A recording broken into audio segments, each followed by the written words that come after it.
Bienvenue à tous chez Thérapsie Capsule, une petite capsule aujourd'hui dans la série que nous poursuivons des relations toxiques et en particulier des relations amoureuses toxiques. SOS, je vis avec un ou une narcissique. Alors qu'est-ce que ça veut dire? Qu'est-ce qu'on vit quand on vit ce type de relation-là? Et on évoquera plus longuement, peut-être dans d'autres vidéos, comment en sortir. Alors, j'ai envie de dire, le résumé de la vie avec un ou une narcissique, c'est la fin réside dans le commencement. C'est-à-dire que dès le départ, dès le début de la relation, tous les ingrédients sont présents pour que ça n'aboutisse pas. Mais ça, on ne le voit pas. Avec un narcissique ou une narcissique, la vie est compliquée. Alors souvent, les gens se disent, c'est super, en fait, j'ai des éléments, mon conjoint, mon compagnon n'est pas un pervers narcissique. Ouf, il n'a que des traits narcissiques. Je vous rappelle les traits narcissiques, c'est le fait de manquer d'empathie, le fait d'être centré sur soi, le fait, par exemple, quand vous avez une conversation, vous évoquez quelque chose qui vous tient à cœur, la personne en face de vous, elle va toujours ramener à elle. C'est suffisamment, on a suffisamment parlé de toi, maintenant on repasse à moi. Donc ça, c'est quelque chose de particulièrement difficile à vivre. C'est une personne qui manifeste une froideur émotionnelle. C'est quelqu'un qui a du mal à partager la lumière. Quand vous êtes mise ou mis en lumière, quand vous réussissez quelque chose, si vous observez bien le langage non verbal de cette personne, vous verrez qu'elle n'apprécie pas.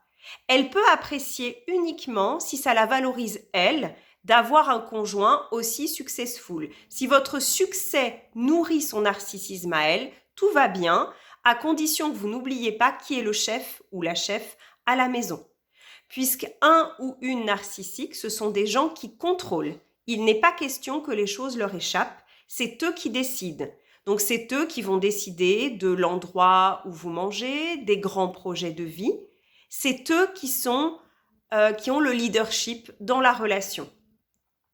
Ce sont des gens aussi qui ne se remettent jamais en cause vraiment. Vous ne les entendrez jamais reconnaître leurs erreurs.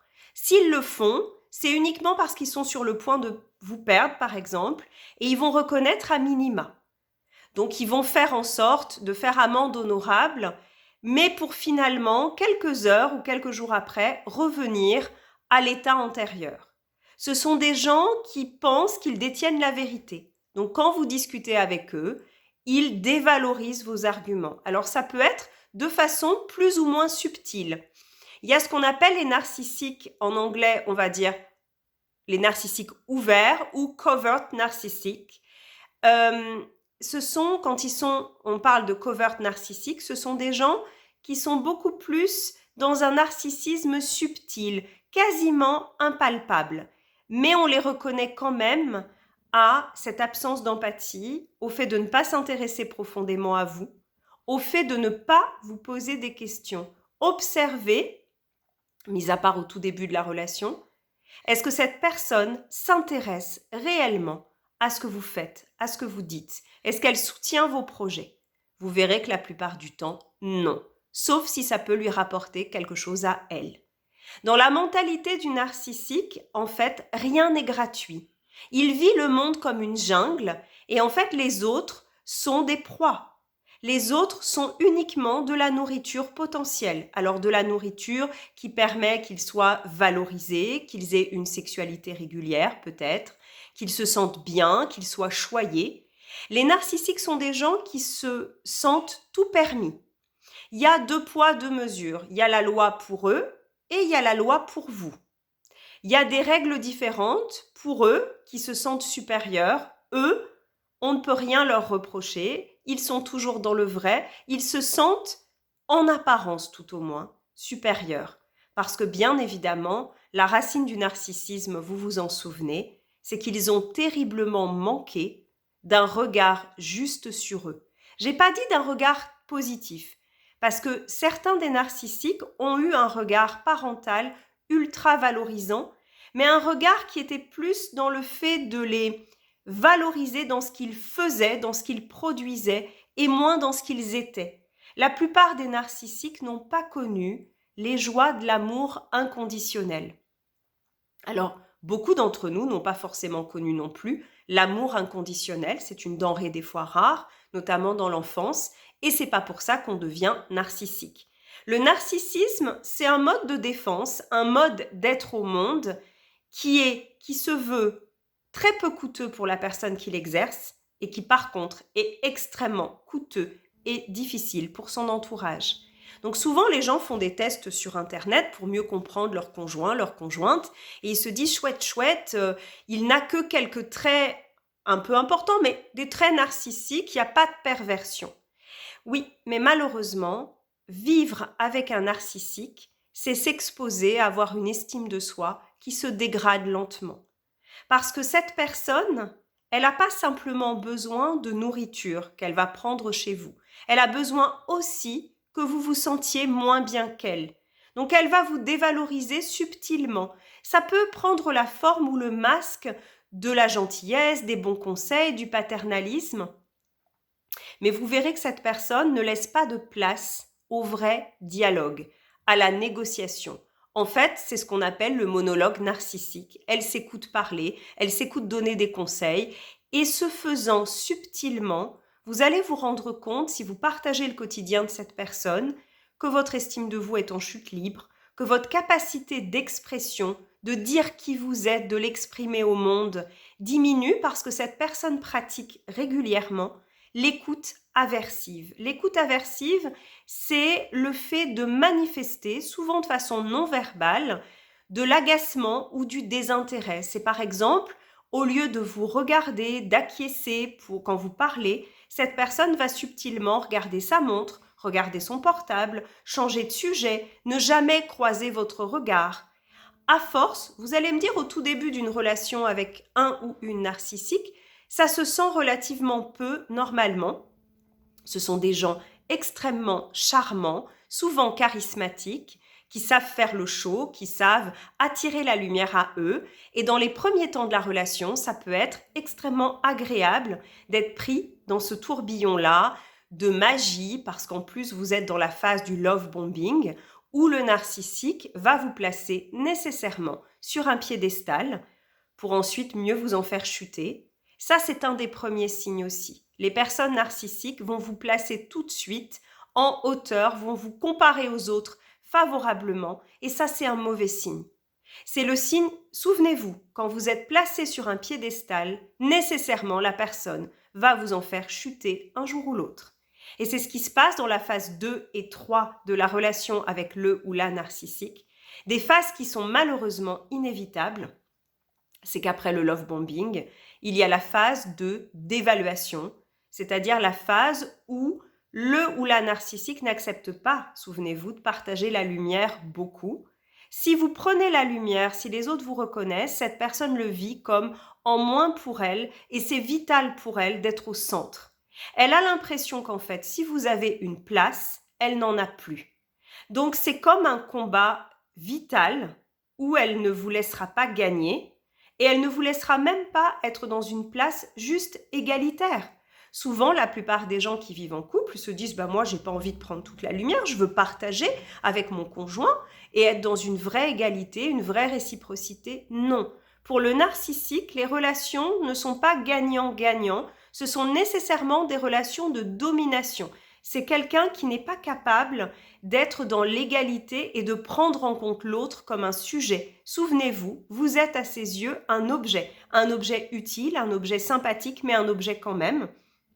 Et on n'a pas de considération pour un objet, ce qui expliquera la phase 2 de dévaluation et la phase 3 du fait d'être jeté comme une vieille chaussette par le narcissique. C'est une phase malheureusement toujours inévitable parce que les narcissiques se lassent vite, parce qu'à partir du moment où vous prenez conscience que vous êtes objectivé, vous allez résister et devenir une source d'alimentation beaucoup moins docile, et ça pour le narcissique c'est pas supportable, et parce qu'il a toujours d'autres proies autour de lui qu'il convoite parce que pour lui ou elle, c'est vital d'avoir ses proies. Et donc, si jamais vous venez à le lâcher, il faut qu'il ait une proie de rechange. Et si cette proie est plus facile que vous, ou si vous n'avez plus rien à donner, il va vous jeter pour recommencer ce cycle. Malheureusement, le narcissisme, on se pose souvent la question, est-ce que ce sont des gens qui peuvent évoluer ? La réponse est non, puisqu'ils n'ont pas conscience de ne pas être bien, d'avoir des difficultés. Pour eux, alors ça c'est en surface, parce qu'au fond d'eux-mêmes, il y a un doute fondamental sur eux-mêmes, ils sont mal construits et quelque part, ils le perçoivent. Ils le perçoivent de très loin, mais dans le fond, ils le savent. Ce n'est que du masque tout ça. Mais leur masque de supériorité, ils ne sont pas prêts de l'abandonner. Ils considèrent que les gens sont moins bien qu'eux. Donc, qui serait suffisamment bon pour leur donner des conseils pour évoluer, puisque les autres sont nécessairement des idiots, des incompétents.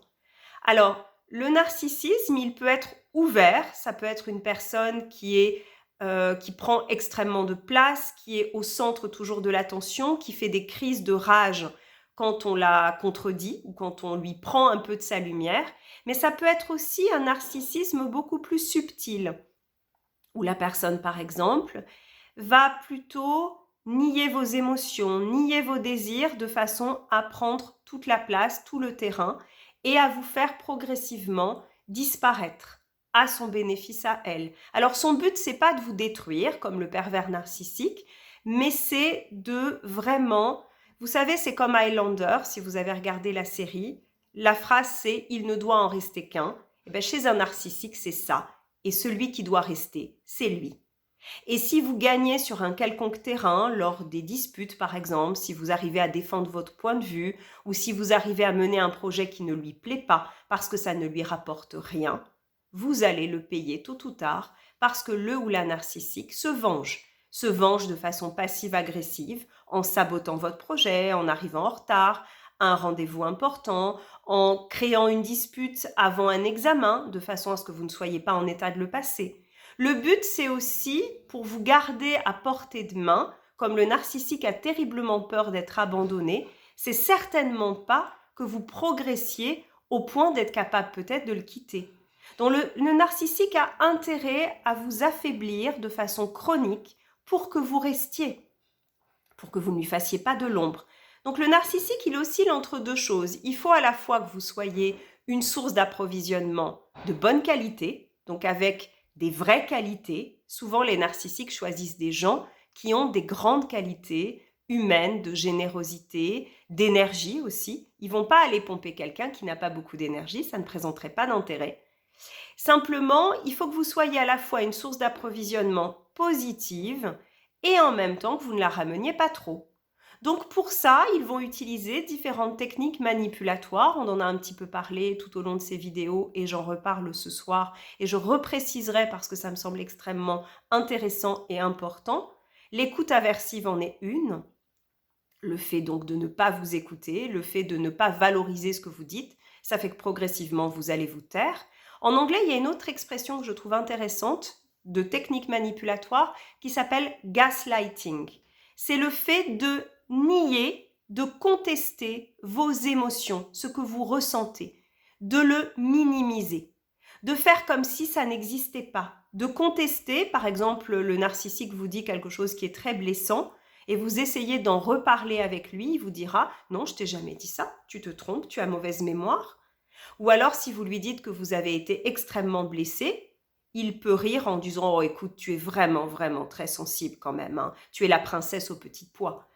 Ou alors, donc cette dévalorisation évidemment de vos émotions, ça fait que vous allez beaucoup vous poser la question dans cette relation, surtout dans la deuxième phase de « Est-ce que c'est normal ou pas ?» Est-ce que toutes ces crises qui seront permanentes, parce que le narcissique, il a besoin d'approvisionnement affectif à la fois positif et négatif. Positif, il a besoin d'être ultra valorisé, il a besoin de prendre toute la place, mais il a aussi besoin de vous écraser parce que bizarrement, quand il y a des disputes, observez bien, quand il y a des disputes, surtout si c'est lui qui les amène, vous allez voir qu'il ne se sent pas si mal que ça après. Il se sent même soulagé. Il a réaffirmé sa supériorité, sa force à votre rencontre et c'est vous qui vous sentez mal.